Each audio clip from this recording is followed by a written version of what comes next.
মোবাইলের সেরা দুইটি অ্যাপ গুগল প্লে স্টোরে অনেকদিন খোঁজার পরে পেয়েছি। এই দুইটি অ্যাপের কাজ আশা করি আপনার কাছেও অনেক ভালো লাগবে।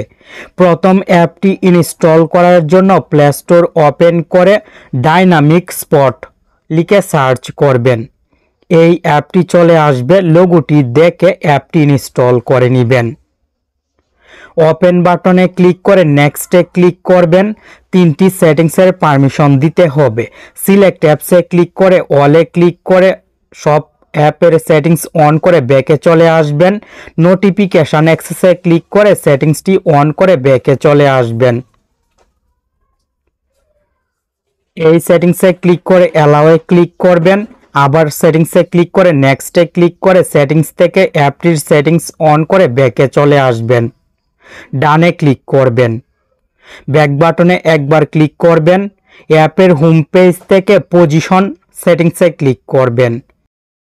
এখন মোবাইলের স্ক্রিনের উপরের দিকে যে বারটি শো হচ্ছে এই বারটি কাস্টমাইজ করে নেবেন।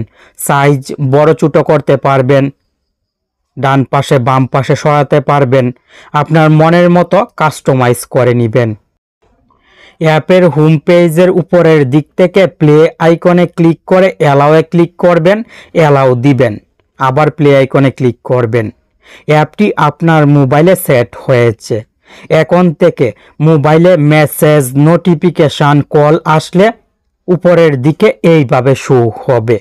খুব সহজে এখান থেকে আপনি নোটিফিকেশান, মেসেজ দেখতে পারবেন।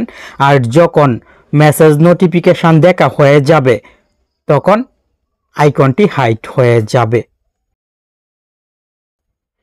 দ্বিতীয় অ্যাপটি দিয়ে মোবাইল নতুন স্টাইলে ব্যবহার করতে পারবেন।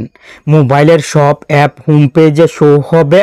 যে কোনো অ্যাপ এই স্টাইলে ওপেন করে ব্যবহার করতে পারবেন।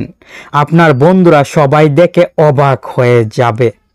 অ্যাপটি ইনস্টল করার জন্য গুগল প্লে স্টোর ওপেন করবেন। লেন্স লঞ্চার লিখে সার্চ করবেন। এই লোগোর অ্যাপটি চলে আসবে। লোগোটি দেখে সাইজে ছোট অ্যাপটি ইনস্টল করে নেবেন। অ্যাপটি ইনস্টল কমপ্লিট হলে ওপেন করবেন। উপরের দিক থেকে থ্রি ডটের পাশের এই আইকনে ক্লিক করবেন। অ্যাপটি মোবাইলে সেট হয়ে যাবে। এখন এখান থেকে যে কোনো অ্যাপ ওপেন করে ব্যবহার করতে পারবেন। আবার হোম বাটনে ক্লিক করলে মোবাইলের ডিফল্ট লঞ্চারে ফিরে আসবে। অ্যাপটি ওপেন করে থ্রি ডটের পাশের আইকনে ক্লিক করে আবার নতুন স্টাইলে মোবাইল ব্যবহার করতে পারবেন। ব্যাক বাটনে ক্লিক করলে কিন্তু এই স্টাইলটি মোবাইলে থাকবে। আবার হোম বাটনে ক্লিক করলে ডিফল্ট লঞ্চারে ফিরে যাবে। বন্ধুদের সামনে যখন মোবাইল ব্যবহার করবেন সেই সময় অ্যাপটি সেট করবেন। বন্ধুরা দেখে অবাক হয়ে যাবে। এই দুইটি অ্যাপ থেকে কোন অ্যাপটির কাজ আপনার কাছে সবচেয়ে বেশি ভালো লেগেছে অবশ্যই কমেন্ট করে জানাবেন। তাহলে নতুন অ্যাপ রিভিউ করতে উৎসাহ পাবো।